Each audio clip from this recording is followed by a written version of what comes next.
Hey, welcome back to the Group Project Podcast. This is episode number 63, and we're calling it My Best Idea for Leaders. I'm excited that you're here.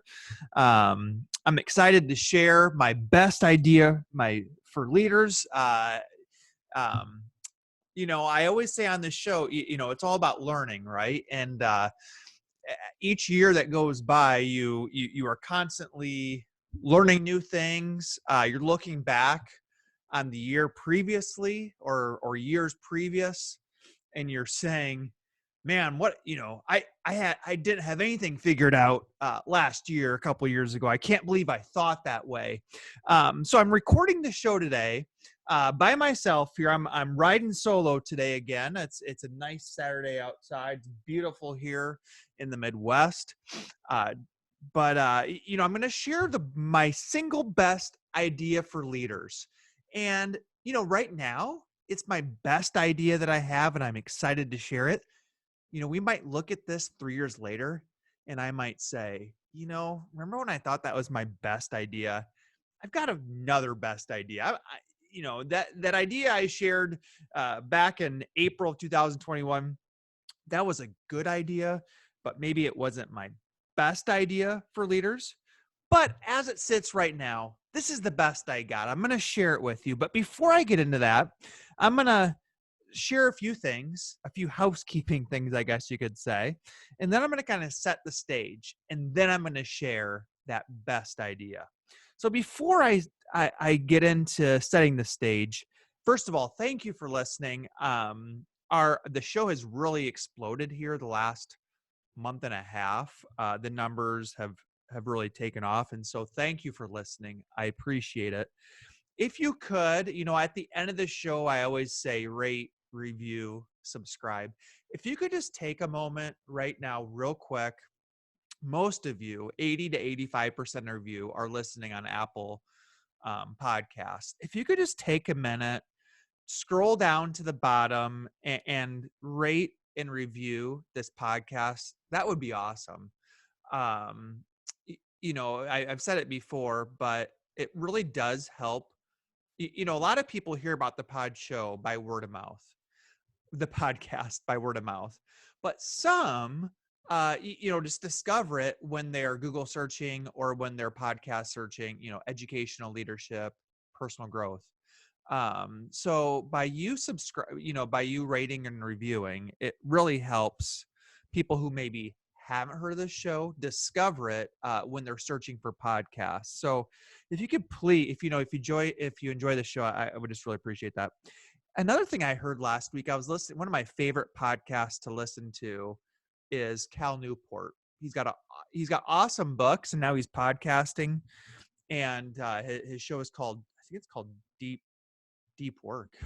I want to say, I'd have to look it up, but Deep Questions is what it's called. Deep Questions with Cal Newport. If you love some of the topics we talk about in this show, go check out his podcast. It's awesome. But I was listening to his show last week, and he mentioned that the research he's read says that new listeners find his show because Apple has an algorithm that looks at subscriptions.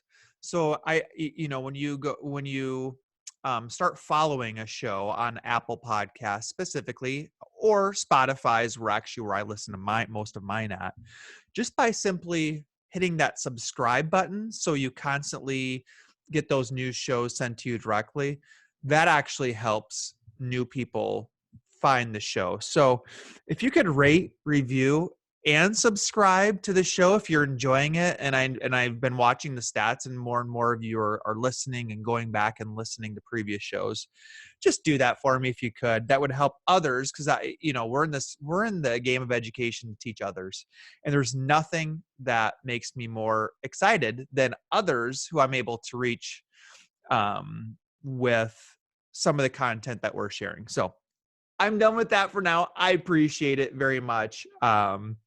Now, hey, I'm rolling solo today, but later this week, I'm excited. We've got Mike Johnson, who is a financial planner at Teacher Wealth. He's going to join us this week. We had an episode a month or so ago that was focused on retirement. That has been one of the highest performing shows we've had. So I think we're on to something there. I think people like hearing those things on the personal growth side about, okay, what do I do with my money? How, as an educator, as an educational leader, what's the best way to prepare for retirement? So we're going to dig into that with Mike Johnson. Do not miss that. And then in 2 weeks, I get a chance to interview longtime friend, Dr. Stacy Cole, who is the superintendent at Storm Lake in Northwest Iowa, doing some amazing things at Storm Lake. I was actually up in that area last weekend. I did not get a chance to see her, but I am excited to catch up. You will not want to miss that show with Dr. Cole. Okay, let's get moving here. Let's talk about my best tip for leaders. Let's set the stage though first before I share that tip. Okay, have you ever worked for a distracted boss? Okay, think back through all the bosses that you've had over the course of time. Could be in education, could be before education. Think about those bosses. Were they distracted? Were they hard to get the attention of? I believe throughout our lives, we will have at least one of those bosses who just does not seem to have time for their employees. So I had one. I'm not gonna, I'm not trying to put anybody on blast on this show, but I had a boss in the educational leadership when I was employed as an educator, who was always busy. You could never get FaceTime with him. It seemed like he always had different emergencies going on in his position, and people would try to get meetings with him, would try to ask questions, would try to iron out concerns with him. And it was just impossible to get quality, uninterrupted time with that individual. And even when you did get a few minutes with this boss, it seemed like he was always distracted. He was always looking at his cell phone. He was always looking at his computer screen, both of which he had out during almost every conversation, during every meeting. And when I was in that position, in my position at that time, we kind of all just assumed, that's the way it is. That's the way school leadership is. It always must just be crazy busy, putting out fires, all kinds of emergencies and crisis. And so we just assumed like that's the way it is. So we always kind of just justified that, well, that's just the way educational leadership is. They got so many important things to do. He's a busy guy. We would justify his behavior. But now that I've had a chance to see educational leadership as a principal, as an assistant principal, now superintendent, I feel like he had us all fooled. Like we thought that's the way it should be, or that's the way it just is. But now I'm seeing like he had his priorities in the wrong place. There's no way the way he acted did not reflect what was truly emergencies. The things that he thought were emergencies, and that he had to put out these fires immediately, and nothing was, he just didn't have time to meet with his staff. I'm realizing now that that was not an accurate perception.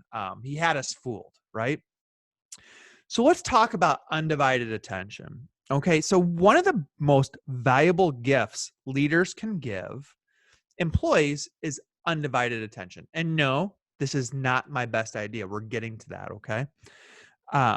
So this idea about not being distracted, giving attention to your employees, giving them FaceTime. We always talk on the show, like what books, what resources are out there. The best, well, I don't know if I would say my personal favorite, but I would say in terms of when I talk to people on this show, when I talk to other educational leaders, this is the first book that always comes out of their mind when they talk about those human interactions. And that book is How to Win Friends and Influence People by Dale Carnegie. So when you check out this book, and actually I've got it right here for those YouTube viewers. I got it right. I was looking at it a couple days ago, and I just did not have this plan, but I do have it right here. It's actually it's from 1936. Okay, so I'm just giving you a heads up.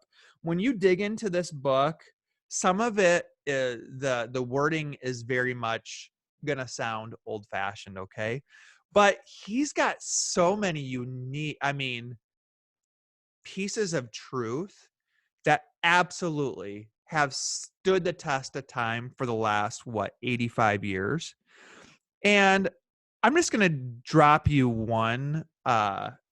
He's got so many awesome quotes, not only about how to win friends and influence people in those interactions, but just leadership in general. If you Google search Dale Carnegie and you say Dale Carnegie quotes, you're going to see all kinds of quotes that he's had. So here's the quote one of the quotes that I love is exclusive attention to the person who is speaking to you is very important. Nothing else is so flattering than that. If you aspire to be a good conversationalist, be an attentive listener. Remember that people you are talking to are 100 times more interested in themselves and their wants and their problems than they are in you and your problems. Love that quote. Even outside of educational leadership, that quote is so true, right? In terms of, when you're having those interactions, so many people want to talk about themselves. And I know at times I'm guilty of it as well, where my natural thought is to talk about something that I'm aware of or something that I did or something that whatever it is, like throw my 2 cents in the ring when we're talking as office staff. But, people are always much more interested talking about their own things as opposed to listening to what you have to share. Now, many educational leaders will say, I'm a good listener. I listen to people all the time, right? You've probably heard that. Maybe you've said that before. I know sometimes I say, well, I think I'm a good listener. But looking back on, now I think I'm a good listener. If I look at myself 5 years ago as an administrator, I would say I was not a good listener. I was way too concerned with my things. Here's the statistics though, guys. While bosses think they are good listeners, employees often feel the opposite. One recent poll indicated that only 12% of employees believe their employer genuinely listens to and cares about them. Only 12%. So I guarantee if you go ahead and ask listeners, okay, who thinks they're a good listener? And you're at a conference and you have them raise their hand, what are you going to get?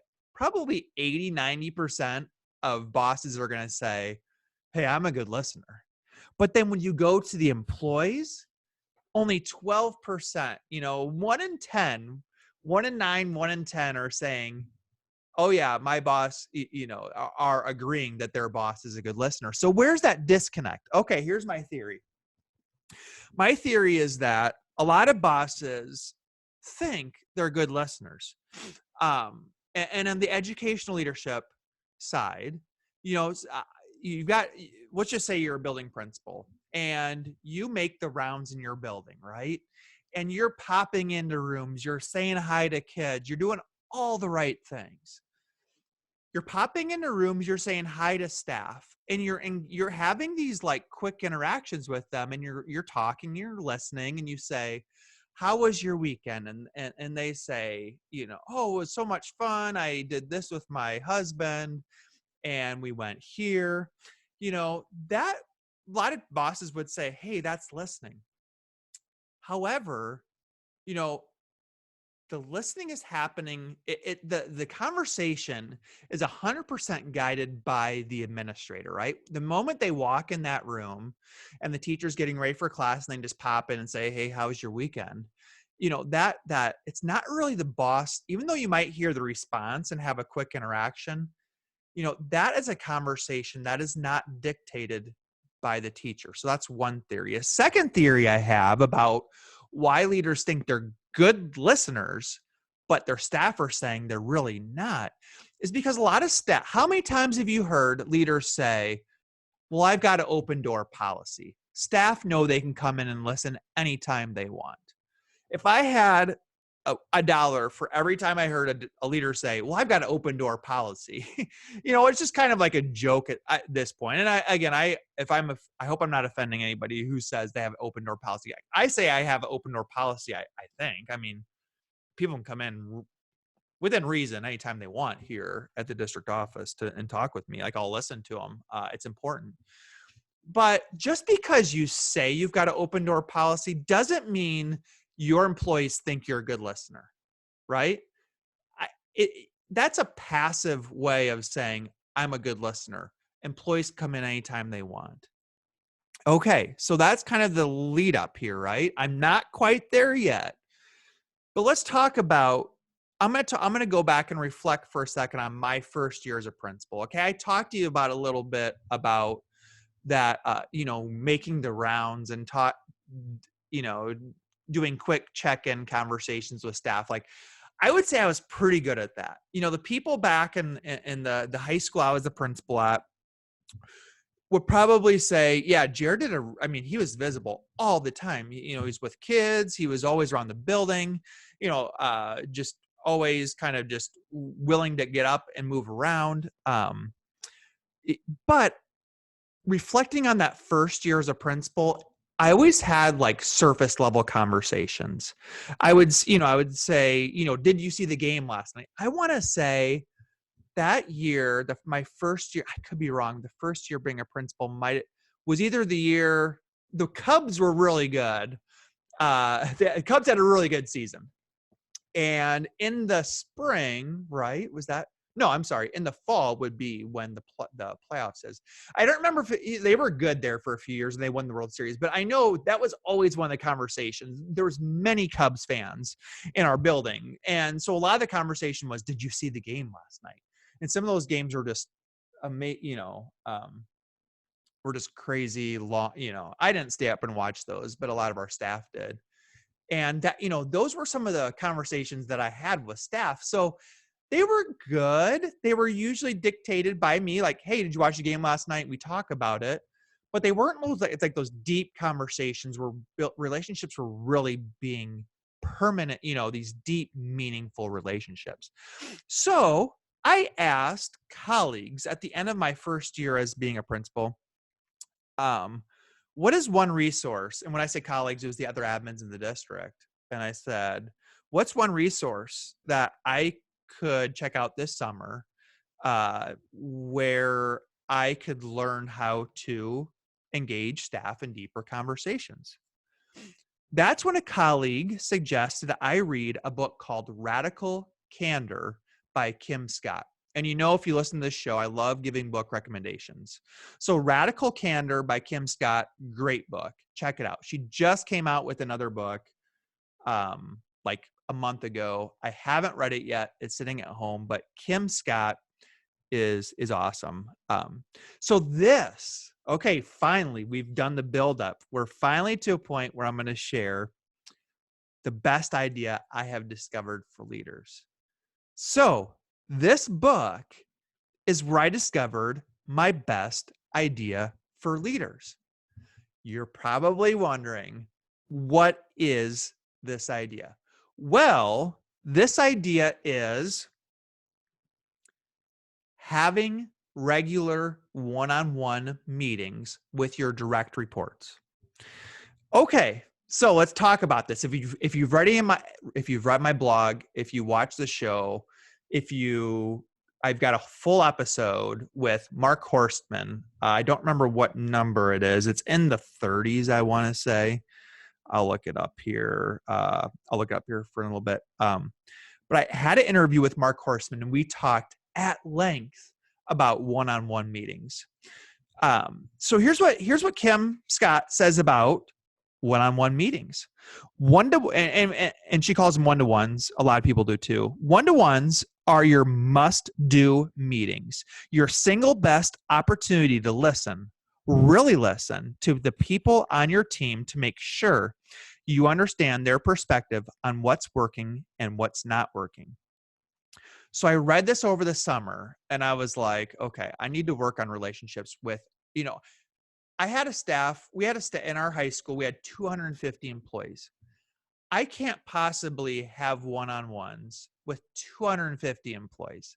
However, what she recommends, and what a lot of people who are big fans of one-to-ones, are that leaders need to meet with their direct reports. So when you think about the people who directly report to you as a leader, as a high school principal, for me, I narrowed it down to 14 people. I had 4 assistant principals and I had 10 department chairs. Those were the people who I had the most direct contact with. I would also put my secretary in there as well. And we did meetings regularly regardless. So I'm kind of excluding her from this, but I set up, 14, I had my secretary set up 14 one-to-ones with me late that summer. And going into those meetings, I had never done these one-on-ones where really, and what Kim Scott says in her book is, these are conversations led by the employee, not the supervisor. So I set up these meetings. They're pretty open-ended. And as I got closer to the meetings, I was kind of like, well, what are we going to talk about? Like, are we just going to sit there and kind of twiddle our thumbs and look at each other? Or are they actually going to bring things to talk about? So prior to the meetings, when I set up the meetings, I was pretty excited. And then as we got closer, I was like, oh man, this is going to be interesting. I'm not looking forward to these. Well, they ended up being awesome. They were a lot of time, each meeting probably ended up taking about an hour.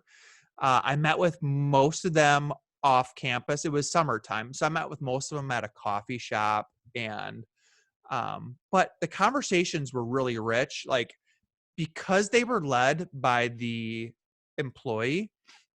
Really, they went whatever direction the employee wanted them to go.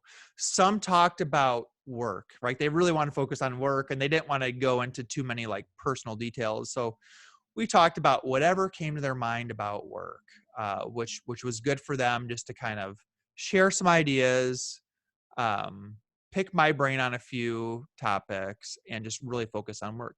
Some people more wanted to talk about home stuff and things that were going on at home with their husband, their wife, their kids. Some of them want to talk about, and I loved having conversations about their career aspirations. Some of them wanted to stay there until retirement, stay in that position and grow their family. Some of them were thinking they'd like to leave at some point, maybe to go into a leadership position. I'm talking about department chairs. The assistant principal, some of them, I think all of them, I can't remember exactly, said, hey, at some point I'd like to be a principal. So having those conversations were great. So really, I was nervous going into those one-on-one meetings where I just met with each direct report for about an hour that summer, based on the feedback I got from Kim Scott's book, Radical Candor. But coming out of them, I just felt like I really made some connections that I hadn't done previously, and really got into deeper conversations. And, I'm a pretty open person, willing to have those conversations. I know not everybody is like that. So I'm not going to lie. It takes a little bit of work having those conversations, and be willing to ask questions, and be willing to actively listen. And they're kind of exhausting too. If you do too many back to back, and I don't think I did too many back to back, maybe just 2 or 3 in one day would be it, but they can get kind of exhausting. Like, active listening gets you tired when you're listening, asking questions, asking them to explain. So for the next couple of years, I did these quarterly one-on-one meetings, and I really felt like the culture and climate in our building, it really helped out the culture and climate, because I was so well connected to those 14 key people in our building. And then we were building trust with one another by meeting, over the course of 2 years. We probably met 7 or 8 times. And it was just really good dialogue that, again, was not led by me as the boss. It was led by the direct report. And that's what made those so different. Because think about the meetings that you probably have with your direct reports if you meet with them. I hope you do.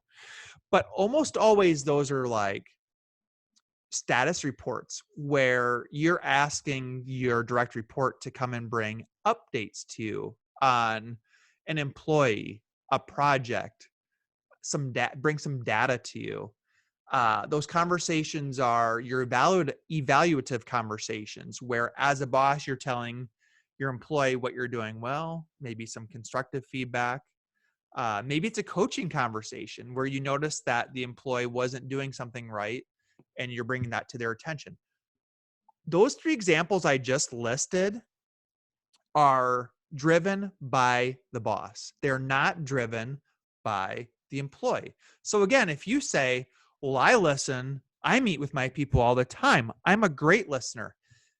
Are you the one, as the boss, are you driving that conversation? Are you the one that's leading it? Or is it your employee's conversation? That's the difference. And are they encouraged to bring whatever's on their mind to you? Remember, let's go back to the Dale Carnegie quote. The people you are talking to are 100 times more interested in themselves and their wants and problems than they are in you and your problems. So again, notice the difference there. Notice why there's that disconnect between bosses thinking they're a great listener and employees saying, no, really, my boss is not a great listener. Okay, so for 2 years I did that. Went really well. Then, so if that was like the beginner level or intermediate level of one-to-ones, a colleague, and I should have mentioned, because I know these guys listen, the first colleague who introduced me to Kim Scott was Jason Wester, who is a superintendent in Iowa in Tipton. So Jason, if you're listening, thank you for pointing me in the right direction. The individual who pointed me in the right direction of advanced one-to-one meetings was Mike Fisher, who is the superintendent, again, in Iowa at Charles City, doing some great things up there. He said, you've got to check out this book called The Effective Manager by Mark Horstman. So again, I interviewed Mark a few months ago. I still owe you guys that episode number. Let's just pull it up real quick here while we're talking about. Mark Horstman was episode number 36. So if you like what we're talking about, and we're going to dig into the advanced one-to-one meetings, it was episode 36. Mark, I'm a huge fan of his. I love what he has to share about not only one-to-one meetings, but also what he has to share about delegation is outstanding. If you love those topics, check out that show, listen to read his book, The Effective Manager. But here's why it goes from a beginner or intermediate level up to an advanced level. He suggests that you need to have weekly one-to-one meetings. So when I read weekly one-to-one meeting, I was just doing quarterlies. Even as the first year as a superintendent, I was doing quarterlies.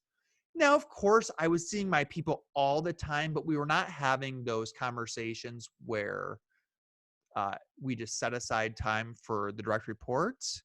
We were only having those quarterly. So when Mike suggested I read this book and Mark says you should have weekly meetings, I thought that was crazy. I said, where am I going to find the time to meet? And at the time I had 10 direct reports. 10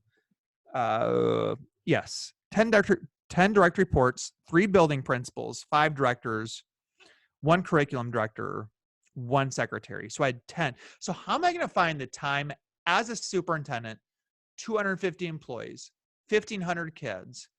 How am I going to find the time to meet with 10 direct reports for weekly one-to-one meetings? But then I came across this passage that Mark does a great job in his book of thinking about the the concerns that might come up about having weekly one-on-one meetings and addressing those concerns, like point blank addressing them. I love that part of his book. But he talked about like this idea that I don't have time. A lot of bosses, when I talk to them about this idea, they say, oh, that's such a great idea. I just don't have time in my schedule for weekly meetings with my direct reports. So he says part of the reason your schedule is so full is because you're not spending enough time communicating with your directs. Time spent with your direct reports is the most important time that you will spend at work. If you implement one-to-ones, you will get more time back in your calendar than you spend in having them. So I was like, okay, let's give this a shot. I've been loving one-on-ones. I was skeptical. I was like, oh, is a weekly, I might be able to find time. But I gave it a shot and haven't looked back since. So this idea, when I say, what is the best idea I have for you as leaders, as school leaders? And I tell this to everyone. And I'm so thankful for Jason, so thankful for Mike for introducing me to this idea of one-on-ones. But I feel like the best idea I have for leaders is to have weekly one-to-one meetings with your direct reports. So here's a couple key takeaways I've had ever since I 2 years ago implemented weekly one-to-ones. Weekly one-to-ones give me a better pulse of what is happening in the trenches of our organization.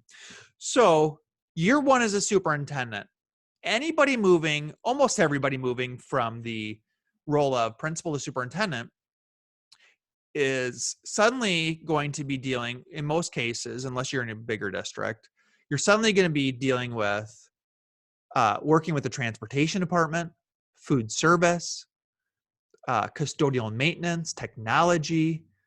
I'm missing the other one. Finance. So you're working with these departments, which you really haven't had much experience with. And so year one, I had quarterly meetings with those directors of those departments. And I just felt disconnect. Like, yes, I was listening, but it was like a fire hose, right? They would give me so much information. And when I only met quarterly with them, I really felt like I didn't know what was going on in their departments as well as I should have. In buildings, I can hold my own weight because I know like the typical flow of the year for buildings and principals. And so if I was only meeting with them quarterly, it wasn't that big a deal. But directors, on the other hand, like I had no clue, really what went on behind the scenes with food service or with transportation or with custodial maintenance, especially. And by moving to weekly meetings like I did 2 years ago after reading the Mark Horstman book, I really felt like I had a much better understanding of what was going on in those departments. So that was one big, like for me, aha moment is I feel like even though I'm not an expert in food service, I'm not an expert in transportation, custodial, what we do is, in the custodial world. Those are my weaknesses for sure. Finance as well. But because I meet weekly with those individuals, I'm knowledgeable enough to be dangerous, right? When I have to have conversations with stakeholders, in the buildings or with school board members, I'm knowledgeable on what's going on, and I appear to know what's, like I have the updates for them. Also, where that's important is I'm asked to often make decisions that impact those departments. And if I don't have context going into those decisions, then oftentimes you're likely to make poor decisions if you don't have the information that you need going into those decisions. So that's one huge thing about weekly one-to-ones. Second, I feel like weekly one-to-ones are great for the direct report coming to you with, hey, here's an issue I'm working on. Let's try to solve this together. So they'll come to me and say, hey, I'm having an issue with this employee or with this team. How do you suggest that we go about fixing it? And they bring it to me, and then we talk through it, and we come up with an action plan. And not only do I get buy-in from that staff member, not only am I supporting them, I and they've got more confidence going in to try to address that issue. They've also got, there's trust there, and we've got buy-in on both sides on what that decision is. I feel like by having that conversation and by knowing, by the direct report bringing to me their concerns early, we eliminate a lot of the issues early, and so they don't turn into bigger problems.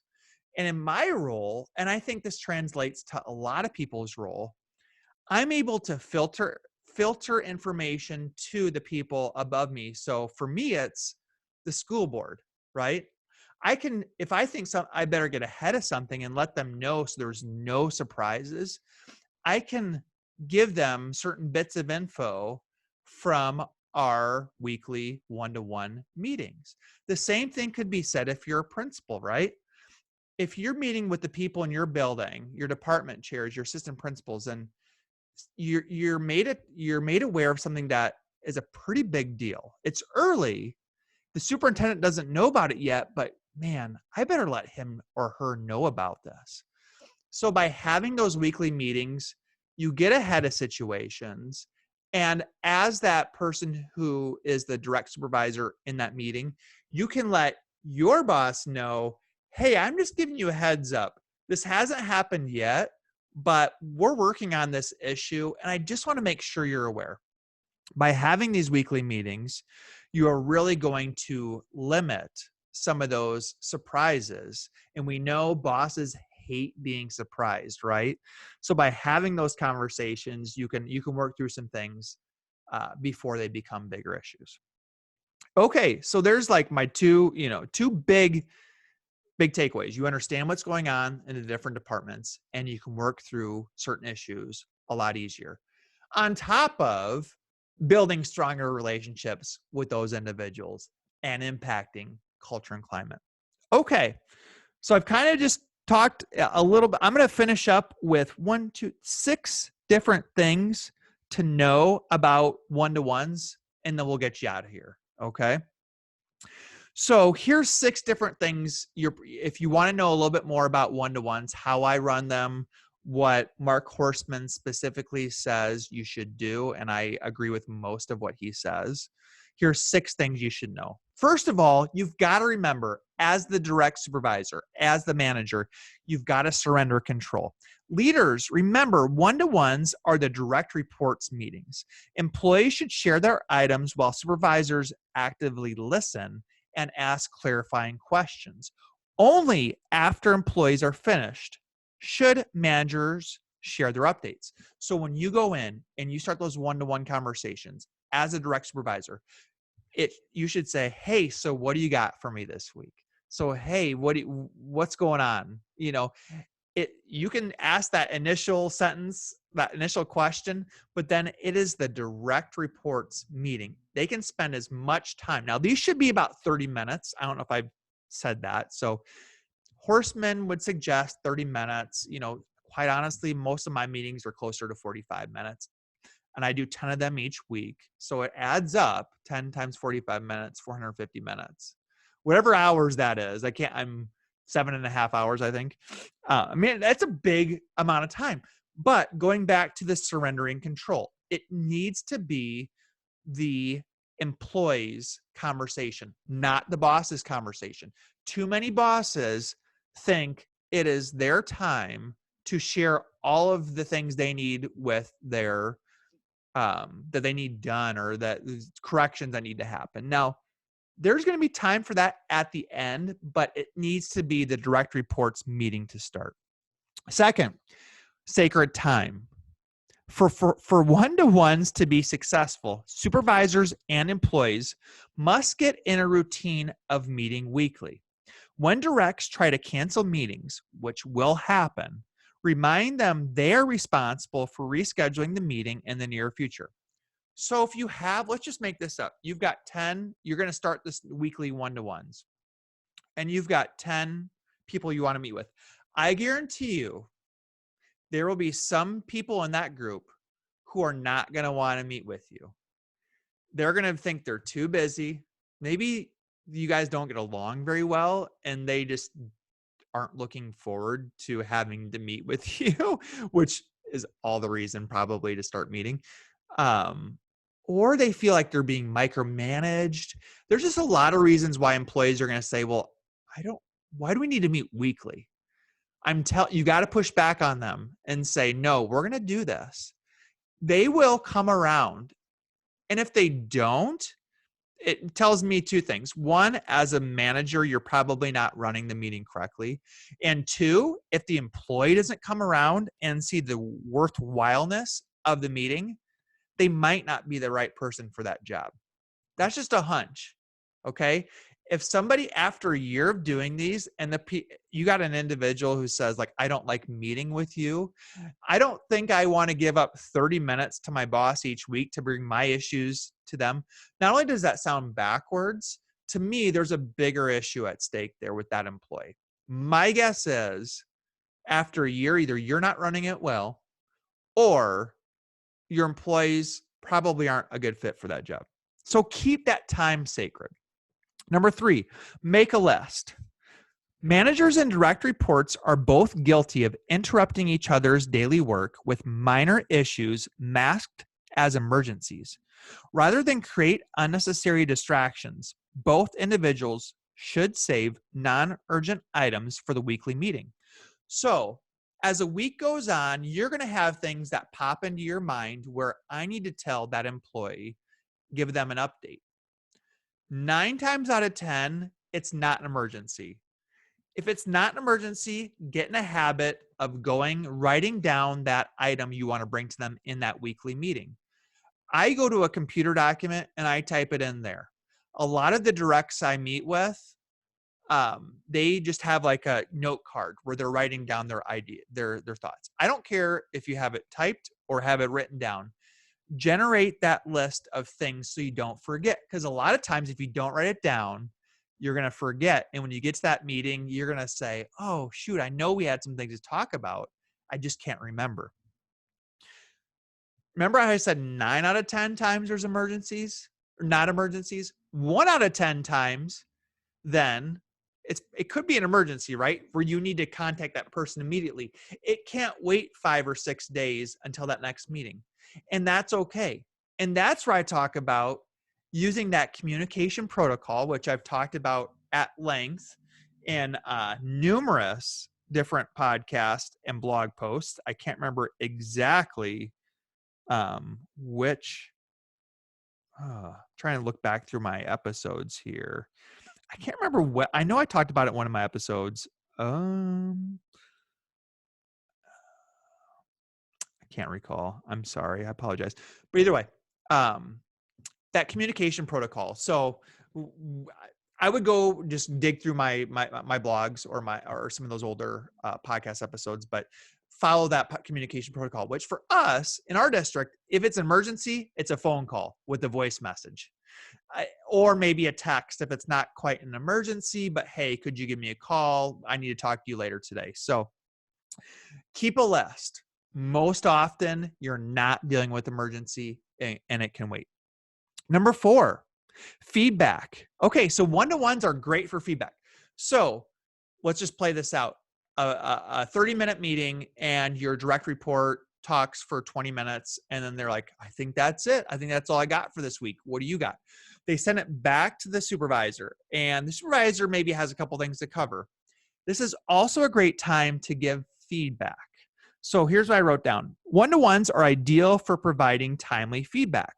Managers should collect observations throughout the week and share those comments during meetings. One-to-ones are good for constructive feedback, but sharing positive news is ideal for building relationships. So what I try to do and what I recommend, it's not always the easiest to remember, but if you see that employee is doing something good throughout the week, absolutely, you want to make sure they hear it, right? and you can do a handwritten note, you can do an email, you can tell them in person right away.